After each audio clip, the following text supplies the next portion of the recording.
Last time हमारा derivation चल रहा था वीक एसिड वीक बेस से बने सॉल्ट का, ठीक है। उसमें हमने देखा था इसमें CH3COOH का हमने डिसोसिएशन किया था, CH3CO- और H+ में डिसोसिएट होता था। इस वीक एसिड के लिए आप निकाल सकते हैं इक्विलिब्रियम पे Ka का वैल्यू जो होगा प्रोडक्ट अपॉन रिएक्टेंट, ठीक है। और यहां से चाहें तो आप H+ का वैल्यू निकाल सकते हैं। H+ का वैल्यू होगा Ka.CH3COOH अपॉन CH3COO नेगेटिव। आपने उस डेरिवेशन में देखा भी था CH3COOH रिएक्शन के जो इस तरफ था CH3COH उसका वैल्यू था CH, और CH3CO- जो रिएक्टेंट की तरफ था उसका वैल्यू था C-CH। तो यहां अगर मैं वैल्यू पुट करूं तो Ka.CH अपॉन C-CH, ठीक है। C कॉमन लीजिए, ऊपर नीचे से कैंसिल कर दीजिए, तो H+ का वैल्यू आपके पास रह जाएगा Ka.H अपॉन 1-H। और इस H को देखिए, H को मैंने काफ़ी स्मॉल मानता हुआ 1 के रेस्पेक्ट में नेगलेक्ट कर दिया। तो H+ का वैल्यू आ गया आपके पास में Ka.H, ठीक है। ये आप फॉर्मूले में रख सकते हैं। मतलब जब भी कोई क्वेश्चन मिले आपको कि वीक एसिड वीक बेस से बने सॉल्ट का pH निकालिए, H+ निकालिए, खासकर H+ निकालिए, तो उसमें K का वैल्यू रखिए, और डिग्री ऑफ हाइड्रोलिसिस आपको पता है तो आप रख दीजिए यहाँ से। डिग्री ऑफ हाइड्रोलिसिस का फॉर्मूला मैं बताया तो अगर नहीं पता तो आपको √KW अपॉन Ka.Kb होता है, ठीक है। और इसमें अगर मैं H का वैल्यू पुट कर दूं तो मेरे पास एक H+ का ओवरऑल एक मॉडिफाइड फॉर्मूला बन जाएगा Ka.KW अपॉन Ka.Kb। ये देखिए, अगर आप इस वैल्यू में √K का ऊपर नीचे मल्टीप्लाई करें, √Ka का ऊपर नीचे मल्टीप्लाई करें तो √Ka मिलके बनेगा Ka, और Ka से Ka क्या हो जाएगा, कैंसिल। तो आपके पास H+ का फाइनल फॉर्मूला √KW.Ka, ठीक है, अपॉन नीचे कितना है Kb, ये देखिए, ठीक है। मैं थोड़ा सा मॉडिफिकेशन कर दिया। H के वैल्यू मेरे को नहीं पता होता, नहीं गिवन करता, तो आप यहाँ पे इसको ओवरऑल एक्सपेंड करके इस फॉर्मूले को इस तरह ड्राइव कर सकते हैं और इसमें वैल्यू रख सकते हैं आप, ठीक है। वीक एसिड के लिए K का वैल्यू गिवन करेगा, वीक बेस के लिए वैल्यू गिवन करेगा, Kb का वैल्यू, Kw का वैल्यू कितना होता है 10⁻⁻⁴। ये सारी वैल्यूज रखिए इसके अंदर और आपके पास H+ का कंसंट्रेशन आ जाएगा। अगर वो H+ ना पूछ के अगर आपसे pH पूछता है तो H+ से pH आप निकाल सकते हैं। कौन सा वो ट्रिक था हमारे पास, 10⁻⁻ में जो था उसको आगे रखिए, -log रख दीजिए। ये आप चाहते हैं कि नहीं सर इसका फॉर्मूलाज ही बनाइए, तो फॉर्मूलाज भी हम बना के दिखा सकते हैं आपको। देखिए फॉर्मूलाज का,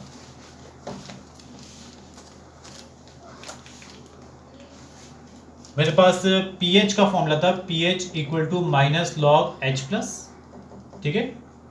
-log H+ का वैल्यू कितना है मेरे पास अभी फिलहाल देखा आपने, Kw.Ka अपॉन Kb। इस रूट को आप हटाएंगे तो एक पावर आएगा कितना, 1/2, तो -log Kw.Ka अपॉन Kb की पावर 1/2, ठीक है। जो पावर में होता है उसको आगे लेके आइए, तो -1/2 log Kw.Ka upon Kb। Log की प्रॉपर्टी पता है आपको, जो मल्टीप्लाई में होते हैं log x plus log y हो जाते हैं, और जो डिवाइड में होता है log x minus log y property बन जाती है। तो यहाँ पे 1/2 माइनस का 1/2 है, log Kw plus log Ka minus log K, ठीक है। माइनस का अगर मैं अंदर मल्टीप्लाई कर दूं, तो देखिए माइनस हटा, माइनस यहाँ लग गया, ये भी बन गया माइनस, और ये क्या बन जाएगा आपका प्लस।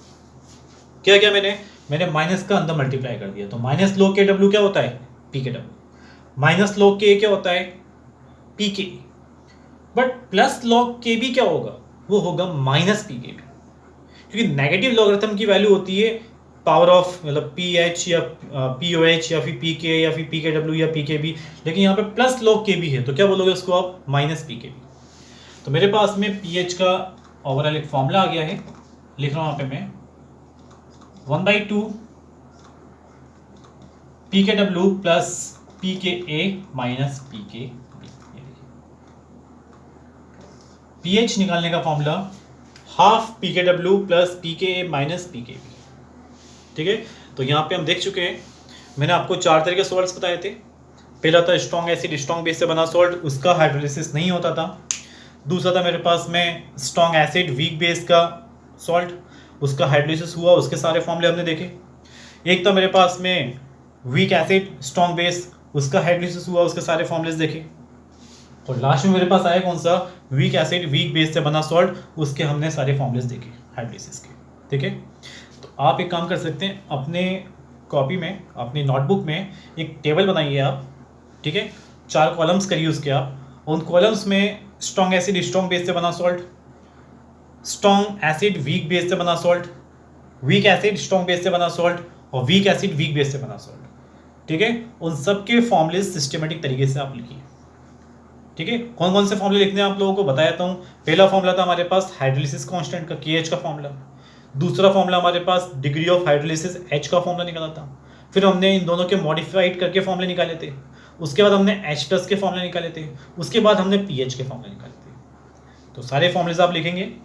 ध्यान देने वाली बात यह है इसमें कि लास्ट जो आपने पढ़ा है वीक एसिड वीक बेस से बना सॉल्ट, ठीक है, उसका डिग्री ऑफ हाइड्रोलिसिस हो या pH हो, ठीक है, या हाइड्रोलिसिस कांस्टेंट हो, ये कंसंट्रेशन पे डिपेंड नहीं करता। किसी क्वेश्चन से बोलता है कि कंसंट्रेशन मैंने 0.02 से 0.05 कर दिया, ये जितना भी चेंज कर दिया, उसके डिग्री ऑफ हाइड्रोलिसिस पे कोई इफेक्ट नहीं पड़ेगा, pH पे कोई इफेक्ट नहीं पड़ेगा, क्योंकि ऐसे ही क्वेश्चन में वो आपको उलझाएगा। ठीक है ना, तो इसके क्वेश्चंस आप अप्लाई कर सकते हैं अपने मॉडल्स वगैरह से, जो भी आपके वर्कशीट्स हो अप्लाई करिए, क्वेश्चंस बन जाइए क्वेश्चंस। ठीक है, थोड़ा सा मैं आपको और हिंट देता हूँ उसमें।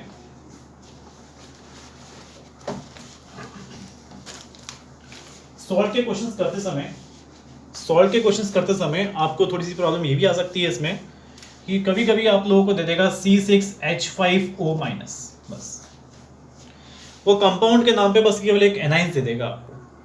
ठीक है, और ब्रैकेट में लिख देगा K का वैल्यू, जो भी वैल्यू दे K का वैल्यू। ठीक है, और यहाँ बोलेगा कि आप हाइड्रोलाइसिस कांस्टेंट निकालो। आप क्या निकालो, हाइड्रोलाइसिस कांस्टेंट निकालो। हाइड्रोलाइसिस कांस्टेंट बोला है तो इसका मतलब हाइड्रोलाइसिस तो हुआ है, और Ka का वैल्यू दे रखा है, तो इसका मतलब है Ka का वैल्यू देखने का देने का मतलब है कि एसिड क्या रहा होगा आपके पास, वीक। एसिड क्या रहा होगा, वीक, तो बेस क्या रहा होगा फिर, स्ट्रॉन्ग। तो ये सॉल्ट कौन सा होगा, ये सॉल्ट रहा होगा आपके पास वीक एसिड और स्ट्रॉन्ग बेस से बना सॉल्ट। ठीक है, तो चाहो तो आप इसको कंपाउंड्स का फुल कैसे लिख सकते हो, फुल का मतलब है पूरा सही तरीके से कैसे लिख सकते हो आप, C6H5OH प्लस NaOH से मिलकर बना होगा ये। वो क्या रहा होगा, C6H5O Na, ये रहा होगा सॉल्ट। तो आप देख लीजिएगा अपने क्वेश्चंस में किसका वैल्यू दे रखा है, Ka का Kb का। ठीक है, उसको देख के आप पहचान सकते हो कि सॉल्ट किस तरह का है। ठीक है, मैंने आपको पहले ही बताया था कि आपकी N अवस्थी बुक्स जो है उसमें काफ़ी अच्छे क्वेश्चंस दे रखे हैं, उसके ऊपर सॉल्ट्स के क्वेश्चंस आप क्वेश्चंस लगा सकते हो। ठीक है ना, कई क्वेश्चंस ऐसे आएंगे जैसे कि हमसे पूछेगा HCl, CH3COH, NaOH, NaCl, इनका pH का बढ़ता हुआ वाटर लिखो। तो वो आप पे डिपेंड करेगा आप कैसे आइडेंटिफाई कर पाते हो कि कौन स्ट्रॉन्ग से कौन वीक है, कौन सा सॉल्ट बन गया, कौन सा स्ट्रॉन्ग बेस रह गया, तो उसके अकॉर्डिंग आप pH अरेंज कर सकते हो। ठीक है, इसके बाद के टॉपिक मेरे थे indicators and titrations. Indicator titration ये टॉपिक्स आपके प्रैक्टिकल्स में चलते हैं, हालांकि आते हैं सिलेबस में हैं हमारे, लेकिन आप इसको अपनी वर्कशीट वगैरह से ही कंप्लीट करिए। इंडिकेटर्स पूरा थियोरेटिकल पार्ट है। और टाइट्रेशन की अगर मैं बात करूं तो टाइट्रेशन में एक ग्राफ प्लॉट होता है, वो ग्राफ आपके एग्जाम्स वगैरह में नहीं पूछा जाता। ठीक है, टाइट्रेशन पे क्वेश्चंस बन जाते हैं। क्वेश्चन कैसे बनते हैं, एसिड बेस दोनों की रिएक्शन देगा। ठीक है, सुन लीजिए बस, कोई लिखने की जरूरत नहीं है। एसिड बेस दोनों की कंसंट्रेशन देगा, दोनों के वॉल्यूम्स देगा। ठीक है, तो मैंने आपको जैसा बताया था कि M1V1 upon V1 plus V2, दूसरे का M2V2 upon V1 plus V2, से उस दोनों का रिएक्शन कराइए, रिएक्शन के बाद जो प्रोडक्ट बनता है तो प्रोडक्ट के अकॉर्डिंग देखिए आप, अगर आपके पास केवल प्रोडक्ट्स सॉल्ट बनता है और कुछ नहीं रहता तो सॉल्ट का फॉर्मूला अप्लाई करना। अगर आपके पास में सॉल्ट में रिमेनिंग रहता है और साथ में वीक एसिड रिमेनिंग रहता है तो वो बफर बन जाएगा। वो डिपेंड करेगा कि क्वेश्चंस किस तरह का और डाटा किस तरह का दे रखा है। चलिए मैं आपको बता देता हूँ, एक छोटा सा हिंट दे देता हूँ। यहाँ पे देखिए, ये देखिए मुझे दिया हुआ है यहाँ पे CH3COOH, ठीक है, और दूसरा दे रखा है मुझे कौन सा NaOH, ठीक है। अगर मुझे फर्स्ट नंबर, ये क्वेश्चन है, फर्स्ट नंबर अगर मुझे CH3COH का डाटा दे रखा है, ये देखिए CH3COH का 0.1 मोलरिटी 500 ml, NaOH दे रखा है मुझे यहाँ पे 0.1 मोलरिटी 0 ml। तो ये बताइए आपके पास में CH3COH है, NaOH भी कितना 0.1 मोलरिटी, लेकिन वॉल्यूम कितना दे रखा है 0 ml। तो आप इन दोनों का रिएक्शन कराइएगा पहले, और रिएक्शन कैसे कराएंगे, CH3COH प्लस NaOH से बनेगा CH3COONA। मैंने आप लोगों को रिएक्शन करना सिखाया था। रिएक्शन करने का मतलब ही एसिड बेस का रिएक्शन करना मतलब टाइट्रेशन करना। तो कैसे लिखेंगे, 0.1 मोलरिटी इसकी खुद की मोलरिटी, इसका खुद का वॉल्यूम अपन टोटल वॉल्यूम कितना होगा 500। NaOH का खुद का मोलरिटी, खुद का वॉल्यूम कितना है 0, अपन टोटल वॉल्यूम कितना होगा 500। तो ये बताइए NaOH आपके पास कितना रहेगा 0। जब इस तरह के डाटा में जब आपके पास NaOH 0 है बिल्कुल, तो क्या रहेगा बस केवल आपके पास CH3COH। NaOH मेरे पास 0 है, ठीक है, केवल मेरे पास क्या बचा है CH3COH, और जब NaOH नहीं है तो ये कहाँ से बनेगा फिर। तो आपके पास ओवरऑल इस डाटा के अकॉर्डिंग आपके पास केवल CH3COH है, मतलब क्या है वीक एसिड, ठीक है। और वीक एसिड जब आपके पास, तो वीक एसिड का फॉर्मूलाज में आपको लिखवाएं पीएच निकालने के लिए, याद है स्टार्टिंग के पॉइंट में जब पीएच हमने पढ़ा था, तो वीक एसिड के पीएच निकालने का फॉर्मूला अप्लाई करिएगा और उसका पीएच आप निकाल के लेकर आइए, ठीक है। अब देखिए दूसरा केस देखिए, अब दूसरा केस देखिए। दूसरे केस में अगर मान लीजिए मैं यहाँ पे NaOH का डाटा में यहाँ पे 30 ml कर दूँ, कितना कर दिया 30 ml कर दिया, ठीक है। तो देखिए दोनों के रिएक्शन कराइए वापस से, क्योंकि मुझे नहीं पता क्या बनने वाला है। मैंने स्टार्टिंग में बताया था आप लोगों को, जब भी आप वीक की टर्म्स में एंटी मिक्सिंग करेंगे तो कुछ भी बन सकता है। तो ये हम देख रहे हैं कुछ भी क्या बनेगा, CH3COONA, कितना कंसेंट्रेशन 0.1, कितना वॉल्यूम इसका 500, टोटल वॉल्यूम कितना हो जाएगा, ये 30 ml लिया ना मैंने इतना इसमें, ठीक है। एक काम करिए इसको आप 300 ml कर दीजिए, ठीक है, अब सही है। तो ओवरऑल कितना हो जाएगा वॉल्यूम आपके पास 800, चलेगा। NaOH के लिए मोलरिटी कितना 0.1, खुद का वॉल्यूम कितना 300, टोटल वॉल्यूम कितना 800, ठीक है। इन दोनों में लिमिटिंग रिएजेंट कौन सा है, इन दोनों में लिमिटिंग रिएजेंट दिख रहा होगा आपको, ये होगा, इसका कंसंट्रेशन कम है। जब इसका कंसंट्रेशन कम है तो NaOH आपके पास क्लोज हो जाएगा, खत्म हो जाएगा, और इतनी ही क्वांटिटी का बनेगा आपके पास CH3CONA बनेगा, जो भी बनेगा लिख सकते हो ना आप, कितना होगा, ये काट दिया मैंने, कितना यहाँ 3/80, ये कितना था 3/80, तो 3/80 आपके पास बनेगा ये ना, क्योंकि LR है और ये क्लोज हो जाएगा आपके पास। ये कितना था आपके पास में 5/80, ये 3/80, ये था आपके पास 5/80, ठीक है। 3/80 मेरे पास LR था, ये कंज्यूम हो गया पूरा, सॉल्ट कितना बनेगा 3/80 का, और ये कितना रह जाएगा आपके पास 5/80 में से 3/80 आप सब्ट्रैक्ट करिए, कितना बचेगा 2/80। ये देखिए समझ में आ रहा है आपको। तो ये बताइए आप, आपके पास रिएक्शन कराने के बाद बचा क्या, आपके पास रिएक्शन कराने के बाद बचा एक तो सॉल्ट और वीक एसिड, या ये बोलूँ मैं वीक एसिड का सॉल्ट, वीक एसिड और वीक एसिड का सॉल्ट, ये मिलके क्या बनाते हैं, ये बनाते हैं एसिडिक बफर। और जब एसिडिक बफर हो गया तो आपके पास दोनों का कंसंट्रेशन रहेगा, कि ए का वैल्यू रहेगा और बफर का फॉर्मूला भी रहेगा। क्या होता है बफर का formula? pH is equal to pK plus log salt upon acid. Apply करिए और आप इस क्वेश्चन कर सकते हैं। ठीक है, और देखिए थोड़ा सा, अगर मान लीजिए इसमें मैं NaOH का वॉल्यूम में अगर 500 ml कर देता तब क्या होता? तब आप वापस से रिएक्शन कराते CH3COH प्लस NaOH, CH3COONA। ठीक है, इसका खुद का मोलैरिटी, इसका खुद का वॉल्यूम 500 अपॉन टोटल वॉल्यूम कितना होगा? 1000। NaOH का खुद का मोलैरिटी, खुद का वॉल्यूम अपॉन टोटल वॉल्यूम कितना होगा? 1000। ये आएगा आपके 1/20, ये भी आएगा 1/20। दोनों का वैल्यू बराबर है, दोनों ही कंसंट्रेशन सेम है, इसका मतलब दोनों ही एल हैं, दोनों ही रिएक्शन करके खत्म हो जाएंगे और क्या बनेगा? 1/20 बनेगा आपके पास CH3CON। एट द लास्ट आपके पास में रिमेनिंग क्या है? ना तो आपके पास वीक एसिड रिमेनिंग है, ना आपके पास स्ट्रॉन्ग बेस रिमेनिंग है, आपके पास रिमेनिंग है एक सॉल्ट।